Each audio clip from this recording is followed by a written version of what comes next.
Luke here with CatsandCarp.com, and I'm going to show you how to catch carp without needing a ton of specialized carp fishing gear. Now you'll see me fishing from a boat and using a fish finder, but you don't need a boat or a fish finder because I'm fishing really close to shore, and I'm going to tell you exactly how I knew where to fish. I'm also going to show you my rods, reels, rigs, baits, nets, and all the different tricks I used to catch about 24 carp in a single day.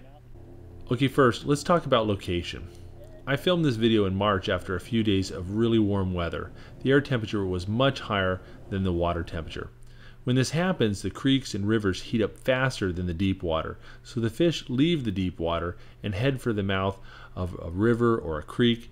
On this day, the deep water was about 53 degrees, but the mouth of this creek was 61 degrees. That's a huge temperature difference, and the carp love the warmer water. But there's a problem.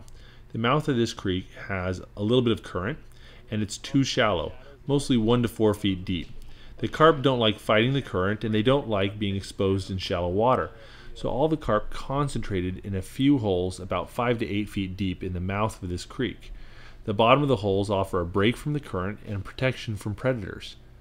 I'm using the Humminbird side imaging sonar, and you can see the carp are long, skinny, bright spots with dark shadows next to them. I can count over 20 good-sized carp in this one hole, and almost none in the 3 to 4 feet of water next to it. My bait is a Panko pack bait.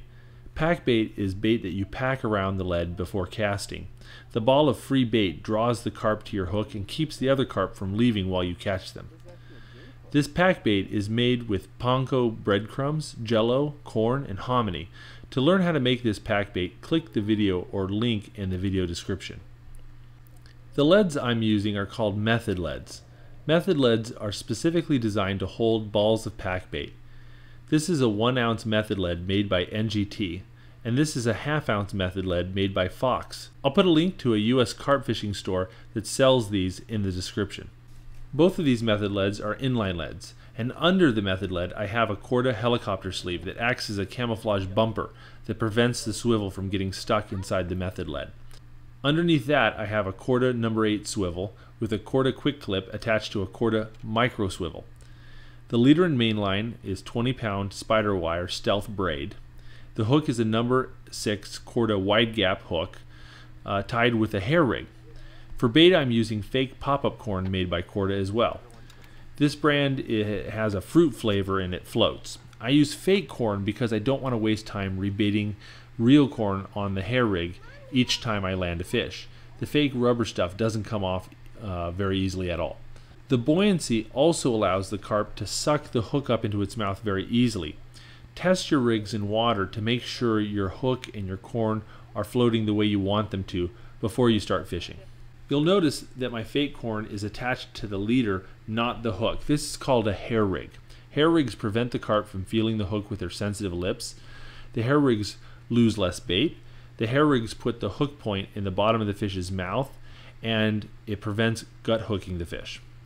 If you'd like to learn how to tie a hair rig, click the video link or click the link in the description to learn how.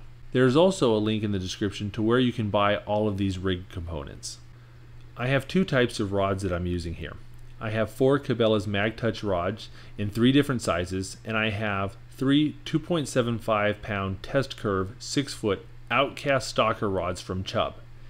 The MagTouch rods were discontinued a few years ago and I can't find them for sale anymore. If you do find some, however, let me know. I would like to buy 20 of them.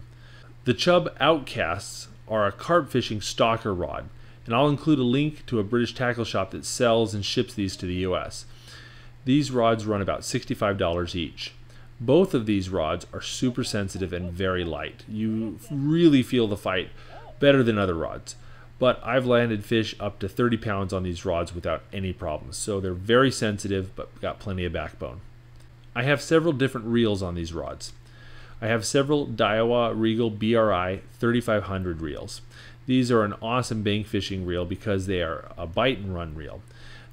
They're also called bait runner reels. There's a switch that lets you switch from light drag when your rod is in the rod holder to a fighting drag with either the turn of a handle or the flip of the switch. These reels run about $45 each, and while you can tell they aren't made with the best materials or precision, I've owned 4 of them for 2 years now and never had one of them give me any trouble. They are a great match for the Chub Outkast rods, and very affordable for what you get. The Pflueger Medalist is not a bite and run reel, but it's a great $50 reel. It's smooth and it's strong, and I've used this one hard and intensely for 8 years, never cleaned it once, and it still works awesome. It's another great choice for carp fishing. You'll also notice that I have a bait caster reel. This is the Abu Garcia Revo Inshore. This reel runs about $300 brand new. It weighed about 8 ounces and packs about 25 pounds of drag.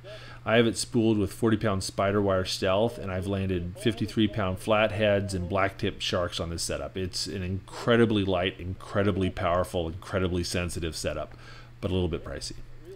Okay, I love this net. I love this net. It's the Cabelas Magnum rubber custom landing net. It has a 23-inch by 20-inch rubber mesh, so it's gentle on the fish, but it also has a massive 48-inch handle that telescopes up to 96 inches. That's 8 feet long. The whole net is super solid. It doesn't bend at all in your hand. It costs about 90 bucks, and I like it better than my $130 carp net. I like it better than my $210 Fraybill stow and go net. The hoop is a little bit small for fish over 30 pounds, but you can make it work in a pinch because the mesh stretches a lot. For these 15 to 20 pound carp, it's absolutely perfect, and it stows away pretty small too. I'll include a link in the description to where you can get this net. You'll notice that we're using an unhooking mat on the bottom of the boat. This is about a $20, $30 mat that we buy at carp fishing stores. It's designed to help cushion the fish to keep them from bruising and breaking bones while flopping around in the bottom of the boat. It also helps them keep their slime on their bodies, which is important for their immune system. So if you're going to be catch and release fishing, especially if you're going to be catching bigger carp, it's a great thing to have in your boat or on the shore. So invest in a good unhooking mat. It's a good thing to help protect the fish you're releasing. Well, at any rate, I hope some of these tips were helpful, and I hope you learned a few things. This was a great trip, and we had a great time. Caught loads of carp using these techniques and these tips. If you want to learn more about carp fishing, if you'd like to learn more tips and tricks, subscribe to the Catfish and Carp YouTube channel to get great new videos every week. Thanks for watching.